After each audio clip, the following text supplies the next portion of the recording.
Break के बाद स्वागत है और इस वक्त की बड़ी खबर। आज होने वाली नीट पीजी परीक्षा स्थगित कर दी गई है। नई तारीख का ऐलान जल्द होगा। स्वास्थ्य मंत्रालय ने इसकी जानकारी दी है। पेपर लीक विवाद के कारण यह बड़ा फैसला लिया गया है। तो आज होने वाली परीक्षा नीट पीजी की रद्द कर दी गई, स्थगित कर दी गई है। नई तारीख का ऐलान जो है वो जल्द होगा। स्वास्थ्य मंत्रालय ने इसकी जानकारी दी है।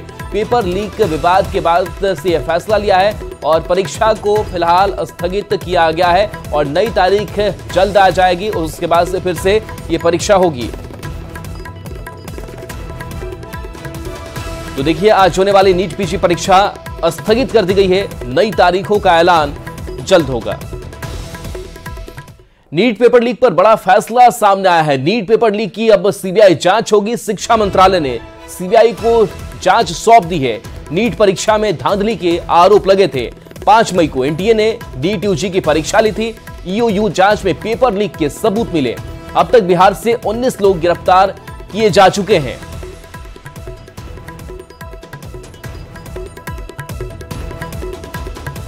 तो देखिए, ईओयू जांच में पेपर लीक के सबूत मिले। अब इस पेपर लीक मामले की जो जांच है वो सीबीआई के जिम्मे सौंप दिया गया है।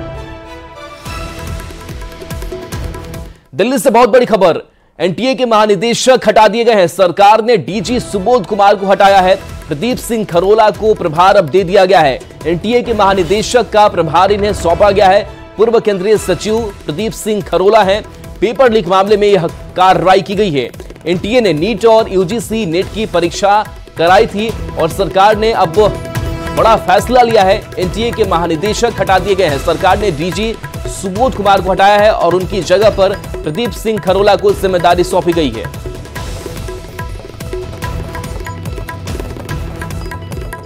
बढ़ेंगे आगे। पटना के बस स्टैंड से 3 तस्करों को अवैध शराब के साथ गिरफ्तार किया गया है। हवाई अड्डा थाना पुलिस ने बिहार राज्य पथ परिवहन निगम के अधीन चलने वाली बस से 53 लीटर शराब जब्त किया है। मामले में शामिल 2 ड्राइवर और सह चालक को पुलिस ने गिरफ्तार किया।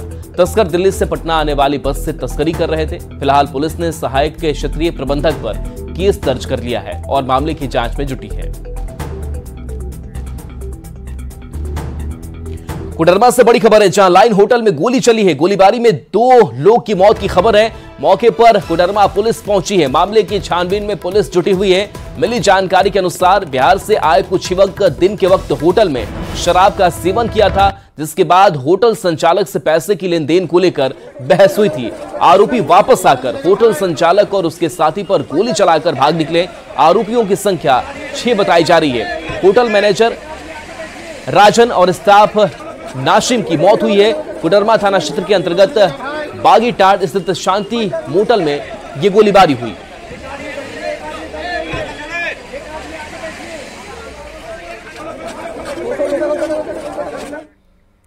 दानापुर के बजरंगबली कॉलोनी में जमीन विवाद को लेकर 2 पक्षों के बीच गोलीबारी हुई। घटना में एक युवक के हाथ में गोली लगी है। जमीन विवाद के समझौते को लेकर दोनों पक्ष बातचीत के लिए आए थे, लेकिन बाइक सवार लड़कों के पहुंचते दोनों तरफ से गोलीबारी शुरू हो गई। मौके पर पहुंची पुलिस ने दोनों पक्षों को शांत कराया और दोनों पक्ष की लिखित शिकायत पर सीसीटीवी फुटेज की मदद से छानबीन में जुटी है। बजरंग कॉलोनी में luck stone Delhi tech private limited है, जिसके प्रोप्राइटर मोहम्मद ताज है। उनके द्वारा अपार्टमेंट बनाया जा रहा था। इसी अपार्टमेंट में जमीन विवाद को लेकर एक दूसरे पक्ष भी अपना दावा कर रहे थे, या बनाने का क्या था उसका विवाद अभी पूरा सामने नहीं आ पाया है। इसको लेकर एक पक्ष के लोग द्वारा यहाँ पे आके काम रुकवाया गया और इसको लेकर गोलीबारी की घटना की गई। अभी तक 9 खोखा हम लोग को बरामद हो चुका है। अरवल से बड़ी खबर है, जहां बालू स्टॉक को लेकर भीषण जाम है। 4 किलोमीटर तक ट्रक की कतार लगी है। जाम में बस की यात्री परेशान दिख रहे हैं। NH 139 पर भीषण जाम लगा हुआ है। बालू स्टॉक के उठाव से ये परेशानी हो रही है। तो 4 किलोमीटर तक ये लंबा जाम, जिस वजह से लोगों को भी काफी परेशानी हो रही है। बताया जा रहा है कि NH 139 पर भीषण जाम लगा हुआ है। बालू स्टॉक के उठाव से ये परेशानी हो रही है। मोतिहारी पुलिस ने टेलीफोन के तार के साथ 2 तस्कर को रंगे हाथ गिरफ्तार किया है। एसपी ने बताया कि पुलिस को इलाके में BSNL का केबल चोरी होने की सूचना मिली थी, जिसके बाद पुलिस ने टीम बनाकर छापेमारी करते हुए एक ट्रक से 1.5 करोड़ से ज्यादा का केबल जब्त किया है और ट्रक ड्राइवर को गिरफ्तार कर लिया गया है। छानबीन हो रही है। केबल जो है चोरी कर रहे हैं। इस संबंध में त्वरित रूप से पुलिस अधीक्षक महोदय मोतिहारी को सूचना दी गई। उनके द्वारा त्वरित रूप से टीम बनाई गई और टीम द्वारा त्वरित रूप से छापेमारी जब की गई तो एक ट्रक संख्या 10 चक्का ट्रक जिसका नंबर WB 11D2888 पकड़ा गया। उस पर BSNL की तार काफ़ी मात्रा में कट करके रखा गया था। इस संबंध में जब चालक से कागज़ मांगा गया तो उनके द्वारा कोई कागज़ नहीं दिया गया। लोहरदगा पुलिस ने बड़ी कार्रवाई करते हुए कल्हेपाट चौक के पास से भारी मात्रा में गांजा बरामद किया है। पुलिस ने तौफीक अंसारी नाम के शख्स के घर पर छापेमारी की, जिसमें एक SUV, 2 कार और 41,800 रुपए भी बरामद किए गए। मौके का फायदा उठाकर गांजा तस्कर फरार हो गया। पुलिस मामले की जांच में जुट गई है। के खिलाफ लोहरदगा पुलिस को बड़ी सफलता मिली है। सेन्हा थाना क्षेत्र के कल्हेपाट चौक स्थित एक आवास से पुलिस ने एक SUV कार को जब्त किया है। एक SUV कार में बताया जा रहा है कि करीब 140 किलो गांजा पुलिस को बरामद हुई है। उनकी कीमत करीब 25 से 30 लाख रुपया बताई जा रही है। इसके साथ ही पुलिस गांजा तस्कर को पकड़ने के लिए उसके घर पर लगातार 3 से 4 घंटा छापामारी अभियान चलाई, जिसके बाद पुलिस ने करीब 41,000 कुछ रुपये नगद बरामद किए हैं और कई जरूरी कागजात के साथ CCTV का DVR भी बरामद किया है। हालांकि इस पूरे प्रकरण में जो गांजा तस्कर तौसीफ अंसारी जो बताया जा रहा है वो भागने में सफल रहा। पुलिस उसकी गिरफ्तारी के लिए लगातार छापेमारी अभियान चला रही है। रणनीति बनाकर उसकी गिरफ्तारी के लिए पुलिस लगी हुई है। अब देखना यह होगा कि कब तक इस गांजा तस्कर के खिलाफ पुलिस की कार्रवाई होगी और उनकी गिरफ्तारी होगी। आकाश साहू, न्यूज़ 18 लोहरदगा। जमुई से बीजेपी विधायक और shooter Shreyasi Singh Paris Olympic 2024 में चयनित हुई हैं। श्रेयसी निशानेबाजी में भारतीय टीम से देश का प्रतिनिधित्व करेंगी, जो बिहार के लिए बहुत ही गर्व की बात है। श्रेयसी को बिहार खेल प्राधिकरण की ओर से सम्मानित भी किया गया है। स्पोर्ट्स डीजी और श्रेयसी सिंह से बातचीत की संवाददाता विनीता मिश्रा ने। ओलंपिक में बिहार इस बार नजर आएगा। बिहार की पहली महिला खिलाड़ी श्रेयसी सिंह इस बार बिहार को रिप्रेजेंट करेंगी।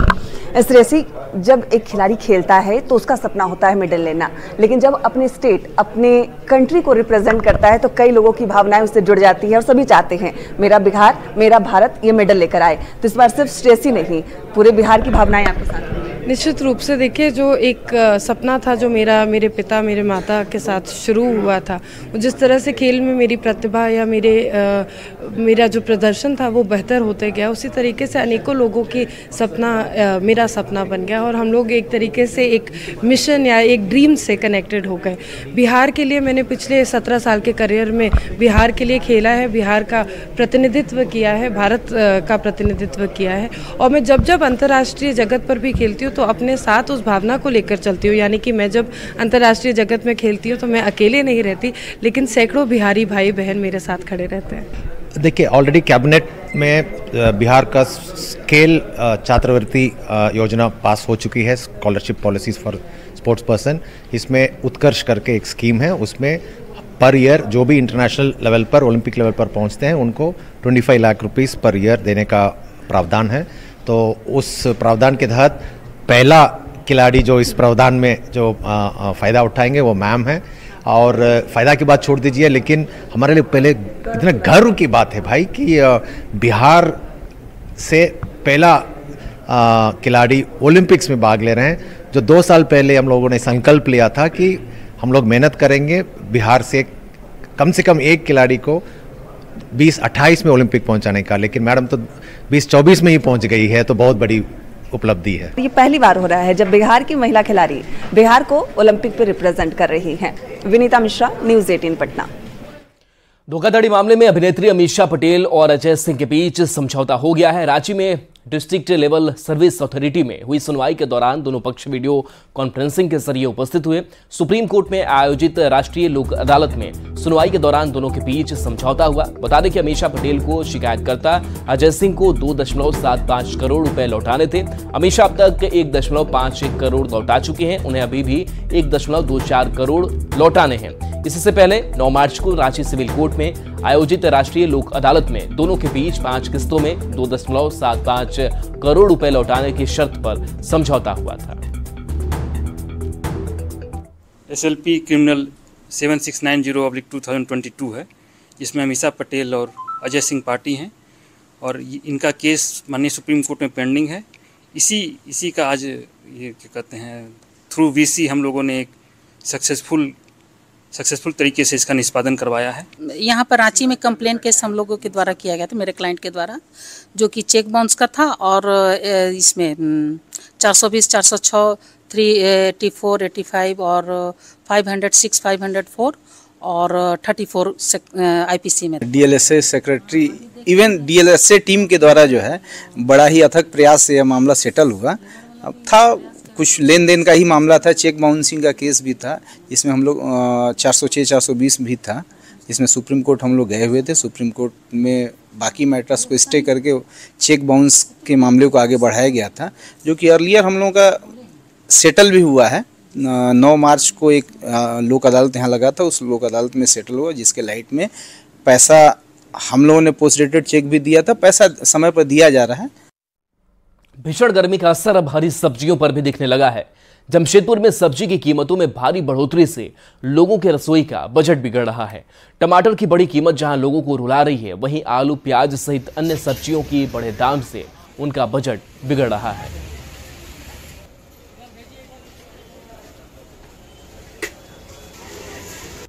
बाहर से माल आ रहा है, स्वाभाविक है कि उसमें भाड़ा भी लग रहा है, तो दाम तो बढ़ेगा ही बढ़ेगा। क्यों नहीं आ रहा है? लोकल में पैदा कम हो रहा है।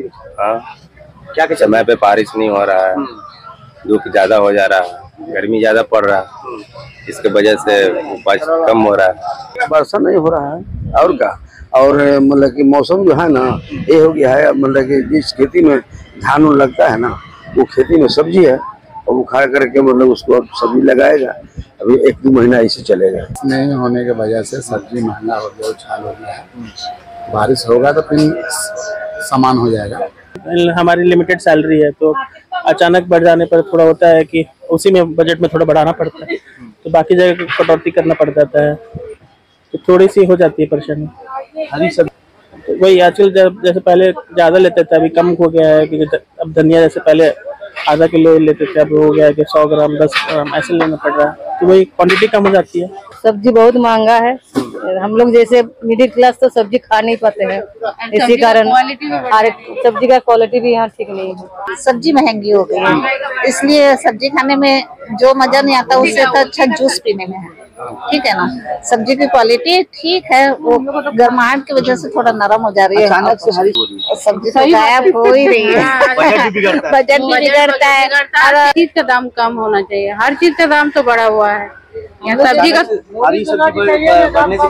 गर्मी का बहुत परेशानी हो रहा है, अब बारिश नहीं होने का कारण ज्यादा सब्जी का महंगाई हो गई, तो हर चीज महंगाई हो गई है, तो थोड़ी बहुत परेशानी होती है। टमाटर इतने महंगे हो गए हैं, आलू प्याज का रेट इतना बढ़ रहा है। अचानक सब्जी का रेट एकदम हाई हो जा रहा है, बहुत ज्यादा बढ़ गया है, तो बजट में बहुत अफेक्टेड हुआ है। तो जितना आदमी को सैलरी मिल रहा है, सब्जी वगैरह जैसे पहले हम लोग खाते थे 30 रुपया 40 रुपया किलो, अभी वही चीज 70 रुपया 80 रुपया। अभी टमाटर का पूछा 80 रुपया हर जगह। अभी पहले जैसे 20 रुपए 15 रुपए किलो आलू था, आज के रेट में 40 रुपए 35 रुपए। प्याज का रेट जो 20 रुपए था, आज के रेट में 40 रुपए किलो। लेकिन उस हिसाब से आदमी का जो महीना का जो तनख्वाह वो नहीं। लोगों के सब्जी गायब हो चुके हैं। गर्मी का असर अब सब्जियों पर भी दिख रहा है और देख सकते हैं कि अभी साक्षी के मैं बाजार में हूं, जहां आप देख सकते हैं जितनी भी हरी सब्जियां हैं, जो कीमत थी इससे पहले 30 से 40 रुपए में जो सब्जियां बिकती थी, वो सीधे तौर पर 80 से 90 रुपए किलो सब्जियां हो गई है, जिससे कहीं ना कहीं आम लोगों का बजट पूरी तरह से बिगड़ रहा है। जो लोग कहना है कि आम लोगों का कहना है कि जो 400 रुपए में थैला भर जाता था, अब बाजार आने से वो 800 से 900 रुपए में भी वो थैला नहीं भर पा रहा है। और इसी के चलते हरी सब्जियों की कीमत के बढ़ने से अब लोगों का बजट बिगड़ रहा है। हालांकि सब्जी विक्रेताओं का साफ तौर पर कहना है कि बारिश नहीं होने से लोकल स्तर से सब्जियां, हरी सब्जी नहीं आ रही है, वो अन्य राज्यों से सब्जी आ रही है। इसी के चलते कीमत में जो है वो उछाल है। हालांकि सबसे कीमत की टमाटर की बात करूं तो टमाटर जो है 80 रुपए किलो बिक रहा है, जिससे लोगों को काफी परेशानी का सामना करना पड़ रहा है। मगर सब्जी विक्रेताओं का साफ तौर पर कहना है कि जैसे ही बारिश होगी और मौसम अच्छा हो जाएगा, उसके बाद जब लोकल स्तर से सब्जियां आएगी तो कहीं ना कहीं लोगों की जो ये हरी सब्जी की महंगाई की परेशानी हो रही थी, उससे लोगों को निजात मिल पाएगा। हालांकि अब देखना ही है कि कब तक जमशेदपुर शहर के लोगों को हरी सब्जियों की कीमत में जो ये उछाल आया है उससे राहत मिलती है। न्यूज़ 18 के लिए जमशेदपुर से आशीष कुमार तिवारी। बिहार में मानसून तो दस्तक दे चुका है, लेकिन पटना में लोगों को गर्मी से राहत नहीं मिल रही है। तेज धूप के कारण ट्रांसफार्मर भी गर्म हो रहा है। ट्रांसफार्मर को जलने से बचाने के लिए उस पर 24 घंटे पानी डाला जा रहा है ताकि ट्रांसफार्मर का टेम्परेचर नॉर्मल रह सके। ज्यादा जानकारी दे रहे हैं न्यूज 18 संवाददाता विनीता मिश्रा। राजधानी पटना सहित पूरे बिहार में प्रचंड गर्मी लोगों को परेशान कर रही है। ऐसे में बिजली की खपत बढ़ गई है। लगातार ट्रांसफार्मर जलने की शिकायत भी आ रही है। बिजली विभाग की तरफ से यहाँ देख सकते हैं ट्रांसफार्मर जले ना, इसके लिए पावर सब स्टेशन पर जितने भी ट्रांसफार्मर हैं वहां पानी से ट्रांसफार्मर को ठंडा करने की जो तस्वीर है वो यहाँ नजर आ रही है। ये 24 घंटे इस तरीके से पावर सब स्टेशन पर जितने भी ट्रांसफार्मर हैं उन्हें पाइप के द्वारा पानी डालकर उनके टेम्परेचर को एक सामान्य स्थिति में बनाने की कोशिश की जा रही है, क्योंकि लगातार जिस तरीके से बिजली की खपत बढ़ी है, गर्मी बहुत ज्यादा है और ऐसे में ट्रांसफार्मर जले ना, आम लोगों को बिजली की समस्या उत्पन्न ना हो, इसके लिए ये तस्वीर यहाँ नजर आ रही है। कितने घंटे ऐसे ठंडा किया जा रहा है ट्रांसफार्मर? 24 घंटे चलता है मैडम सिस्टम, क्योंकि अभी गर्मी बहुत ज़्यादा है, इसके कारण जो है टेम्परेचर बहुत ज़्यादा भाग रहा है ट्रांसफार्मर का। बेसिकली ये पावर ट्रांसफार्मर है और यहाँ से हम लोग 33 के भी को इन करते हैं और 11 के भी को आउट करते हैं। ट्रांसफार्मर को 24 घंटे इस तरीके से जो पाइप के जरिए पानी है वो डाला जा रहा है, इसे ठंडा रखने की कोशिश की जा रही है, क्योंकि पावर सब स्टेशन है, यहाँ से कई घरों में बिजली भेजी जाती है। जो 33,000 वोल्ट की बिजली है उसे 11,000 में कन्वर्ट किया जाता है और यहाँ पे जो ट्रांसफार्मर है उसे सामान्य तापमान में रहने की बहुत ज़रूरत है। यही वजह है कि इस बढ़ते तापमान में पानी का छिड़काव करके टेम्परेचर को सामान्य बनाने की कोशिश की जा रही है। विनीता मिश्रा, न्यूज़ 18 पटना।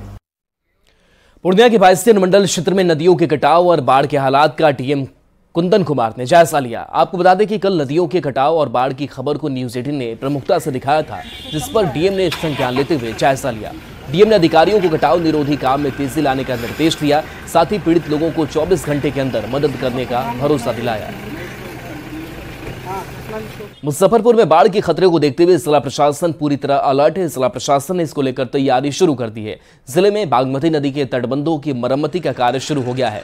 बता दें कि मुजफ्फरपुर के कई इलाके लगभग हर साल बाढ़ से प्रभावित होते हैं और खासकर बागमती नदी के किनारे बसे इलाके इस बाढ़ की चपेट में आते हैं, जिससे हजारों परिवार के सामने विस्थापन की समस्या शुरू हो जाती है। लेकिन इस बार जिला प्रशासन अलर्ट मोड पर है और तमाम तटबंधों पर मरम्मती का काम जोर शोर से चल रहा है। हम लोग तटबंध का सतत निगरानी रखे जा रही है जी। उसका सुरक्षा के लिए जो भी दिशा निर्देश उपलब्ध है विभाग की ओर से उसका पूर्णतः पालन किया जा रहा है। दिन रात तटबंधों की निगरानी की जा रही है। खबर अहमदाबाद से है, जहां बिहार से 20 बच्चे हार्ट सर्जरी के लिए गुजरात आए हुए हैं। बिहार सरकार ने उन्हें विशेष विमान से इलाज के लिए भेजा है। इन बच्चों का इलाज सत्य साई अस्पताल में चल रहा है। इस अस्पताल में हृदय रोग से पीड़ितों का मुफ्त इलाज होता है। पिछले महीने ही अस्पताल में दिल में छेद वाले बिहार के 50 से अधिक बच्चों का इलाज किया गया है। अस्पताल की ओर से मुफ्त इलाज के साथ ही मरीज के परिवार के रहने और भोजन का 20 दिन का खर्चा उठाया जाता है। अब तक सत्य साई अस्पताल में 7,000 बच्चों का सफल ऑपरेशन हो चुका है। बता दें कि बिहार, झारखंड, ओडिशा और राजस्थान में बच्चों के दिल में छेद होने की समस्या सबसे ज्यादा है। हॉस्पिटल का बिहार गवर्नमेंट के साथ में एमओयू है। इस एमओयू के अंतर्गत आने जाने का परिवहन का खर्चा बिहार की गवर्नमेंट देती है और हमारे यहाँ सारी सारवार मुफ्त में होती है। इसीलिए इस अस्पताल का नाम डॉक्टर अब्दुल कलाम साहब ने दिल विदाउट बिल रखा था। हमारा खाली बिहार के साथ में नहीं, बिहार के अलावा झारखंड, आसाम, लेह लद्दाख, राजस्थान, मध्य प्रदेश, ये उड़ीसा, ये सारे राज्यों के साथ में ऐसा ही परिवहन का एमओयू है और वहाँ सारे राज्यों के बच्चे यहाँ पे आते हैं और उनकी सारे बच्चों की सारवार हम लोग विदाउट कॉस्ट यहाँ पे करते हैं। अभिनेत्री सोनाक्षी सिन्हा की शादी की तैयारियां शुरू हो गई। उनके घर पर पूजा पाठ भी हो रहा है। ज़हीर इकबाल संग शादी से पहले सोनाक्षी सिन्हा की मेहंदी सेरेमनी की तस्वीर वायरल हो रही है। सोनाक्षी के पिता शत्रुघ्न सिन्हा ने पुष्टि की है कि ज़हीर इकबाल से बेटी सोनाक्षी सिन्हा की शादी को लेकर परिवार में तनाव था, लेकिन अब सब ठीक है। उन्होंने यह भी बताया कि उनकी बेटी 23 जून को शादी नहीं कर रही है, बल्कि उस दिन रिसेप्शन है। ये भी चर्चाएं कि वे शादी के बाद धर्म नहीं बदलेंगे।